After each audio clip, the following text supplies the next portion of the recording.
thank you for coming out today to talk about what the Republican vision is for the next term should we take back the House, and we will be empowered to be able to control pieces of legislation that come to the floor.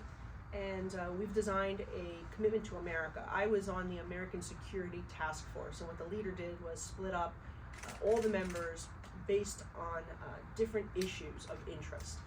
Being that one of my top issues has been public safety and law and order, I was on the American Security Task Force, so my recommendations are included in this, along with recommendations that have been coming up through all the task forces together. And this is basically a blueprint of what the Republican agenda will be should we take back the House and are entrusted with this responsibility of leading the next Congress. So first and foremost, the leaders made clear that we're going to repeal that bill that created 87,000 IRS agents. We view it as a bill that was, first of all, growing bureaucracy, trying to go after small businesses, all businesses, middle-class families. We don't need 87,000 IRS agents, particularly when we're hitting a $31 trillion debt in this country. And if anything, we should be having more Border Patrol agents at our southern border, more law enforcement on our street, but we don't see the need that the Democrats see in terms of these IRS agents, so we want to repeal that. But it goes to show you just the difference in this idea that they believe that we should be continuing to grow government, costly government, that we're very much opposed to. We believe that the spending that has taken place over the last year and a half has really led partially to the high inflation that we're seeing today. The debt has grown. We were under 30 trillion debt when we came into Congress. Now we're at like the 31 trillion. So it just goes to show you that the spending continues at an unsustainable pace.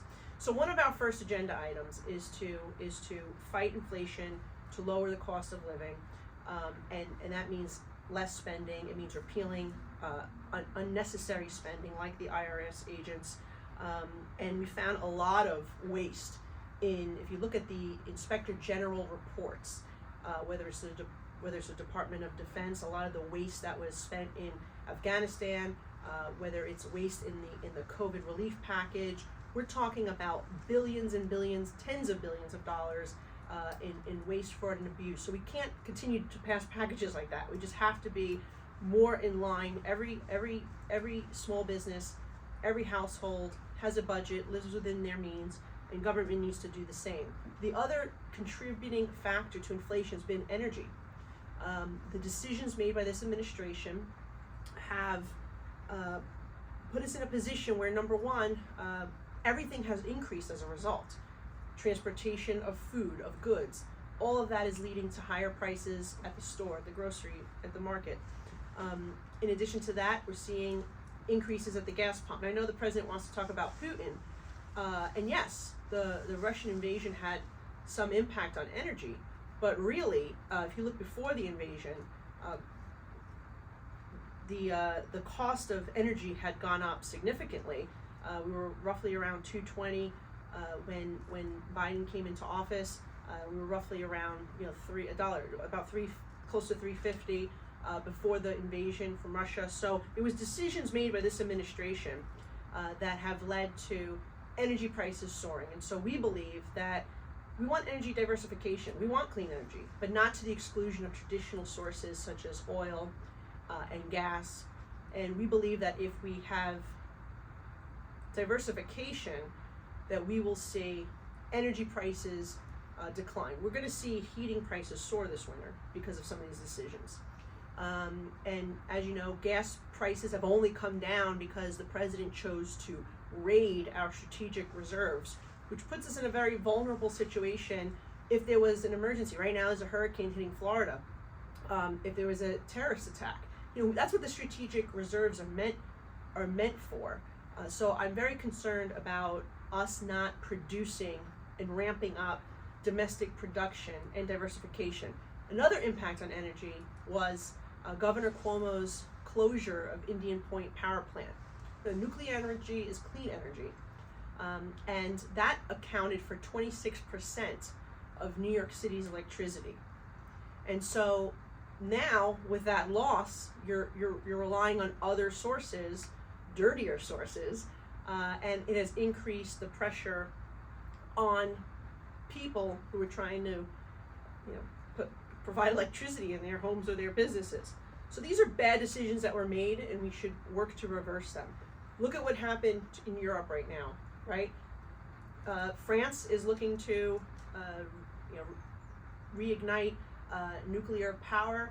You have England reversing some of its bans on natural gas exploration. Why? Because they did become vulnerable. They are beholden to Russia.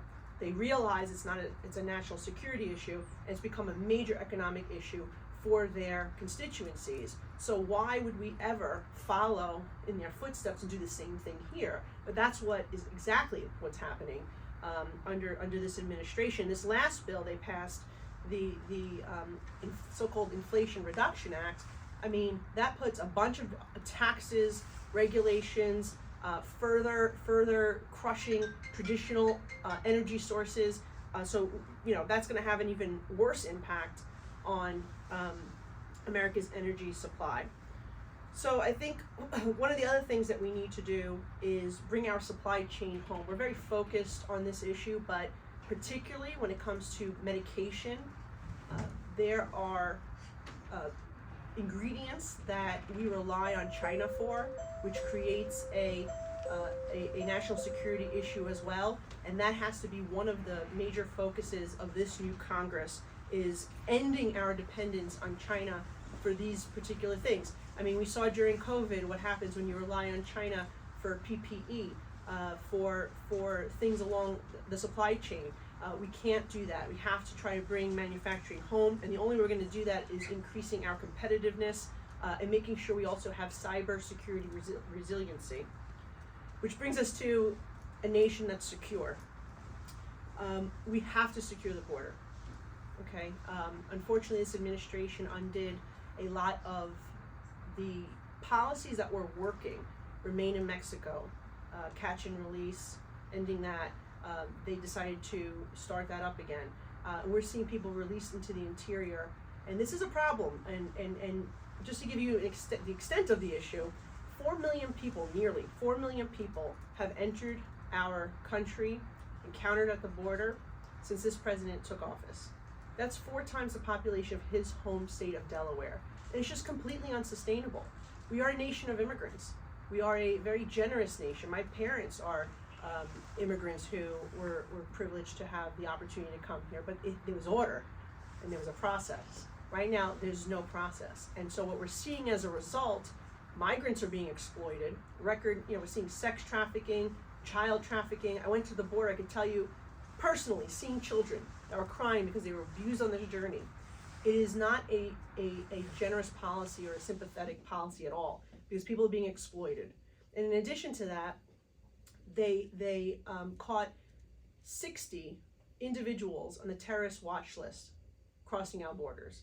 Now, those are the 60 out of the 3.2 million that were encountered, but then there's another roughly well over 500,000 that are gotaways, that we don't know where they are or what their intention is, and they're not being tracked by anyone, and we don't know what their intentions are in this country. And that's the problematic. That's where it becomes a huge national security issue. The other security issue is fentanyl. Fentanyl is streaming over our border. And I saw the Advance wrote an article today about the pills, colored pills, that now they're producing. The DEA in the press release said that it is Mexican drug cartels that are the cause for this influx of fentanyl, which is the other reason why we need to secure our border. It's just ridiculous that we're allowing the drug cartels to overrun our southern border, and we're just not being serious about this issue. I see Schumer proposing reactive policies. He wants another, 250, million or billion to address this issue. Why not actually secure the border? We could do that. We can reinstate Remain in Mexico. We can end we can make sure people show up for their asylum dates, add more judges so these cases are heard quicker. But we have to complete the barriers. We have to give technology to our CBP agents. We have to hire more CBP agents, and they have to be given the tools to be able to do their job. We should have E-Verify to make sure employers only hire those who are here legally to work. And you can address this with the visa issue. We can give people visas if they want to come here for labor opportunities. That's fine. But what we cannot do is continue to allow the chaos that's occurring at the southern border. One of the other things that we've talked about is providing some funding for recruiting bonuses, which would help hire more police officers across America. Right now, New York City, by the way, is facing a shortage of police officers. They are much lower levels than they were just a couple of years ago, and the mayor's threatening another 3% cut across the board, which would also impact the NYPD at a time of skyrocketing crime. So we believe that we should encourage people to be police officers, particularly in a city like New York, which is not easy because a lot of the policies have made their lives miserable, these officers, and they just are retiring, they're leaving the force. So whatever we can do to incentivize people to join the ranks, I think is incredibly important. And then crack down on prosecutors and DAs who refuse to prosecute crime. I have one of these bills. My bill would force district attorneys across America to disclose the number of repeat offenders that they are choosing not to prosecute or dropping charges for. And this is important because you saw in California how they recalled their district attorney.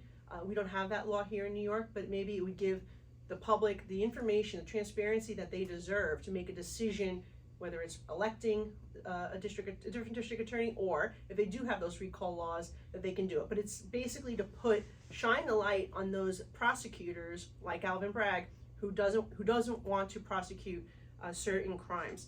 I also have legislation that would require state laws to allow for judges to consider dangerousness.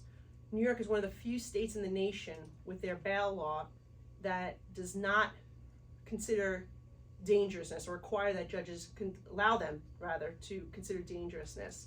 That has to stop. We've begged the governor to make the change.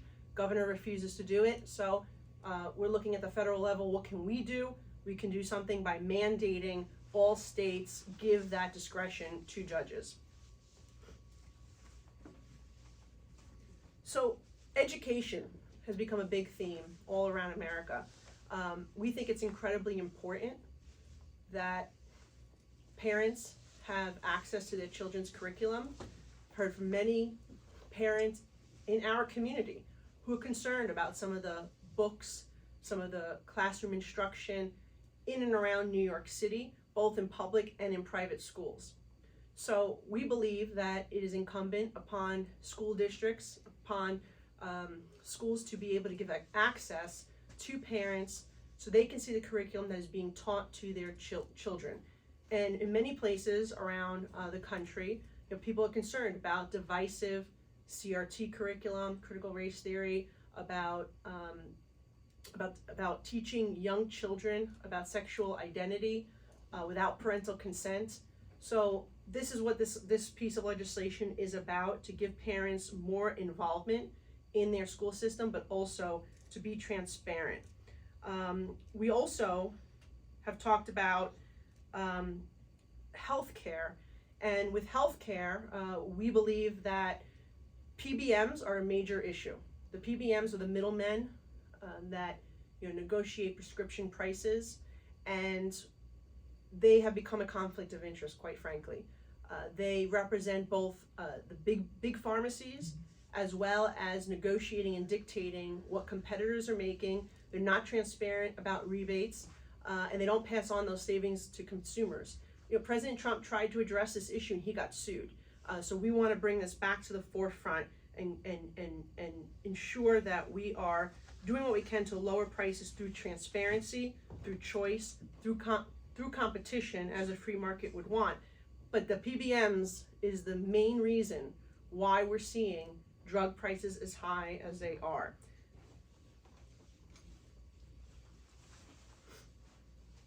One of the other issues that we talked about, and I'll give you the sheet and you can kind of pick and choose from here later on.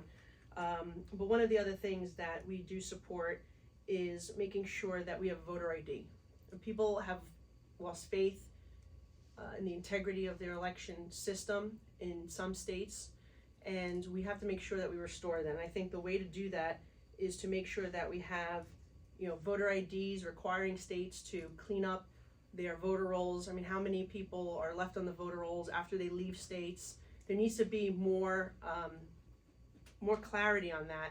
And I think that that's one issue that I've heard people talk about here and across the country is they want voter IDs. The Democrats actually tried to pass legislation this year to ban states from having voter IDs. I think that's wrong. I think that if you have a voter ID, if you have to show ID to buy beer or to get on a plane, I don't find it to be an impediment to use an ID to vote, just to show who you are when you're voting. So I think that's a very important issue as well. But one of the other things that we talked about is making sure that we're holding just government accountable. People are upset with some of the things that has happened over the last 2 years, and rightfully so. They want to see Malliotakis come and testify before Congress about why he refuses to implement the laws, or enforce rather, our immigration laws. They want someone to be held accountable for the disastrous withdrawal in Afghanistan. We saw 13 American soldiers that were killed. And we believe the intelligence advised otherwise. And this administration did not listen to the Department of Defense, did not listen to his advisors. And that, I think, was a major issue of why they chose to evacuate Afghanistan, closing the base first. That makes absolutely no sense. And the closure of that base allowed for the ISIS fighter to get out and commit that attack against our 13 American soldiers. There needs to be accountability for that.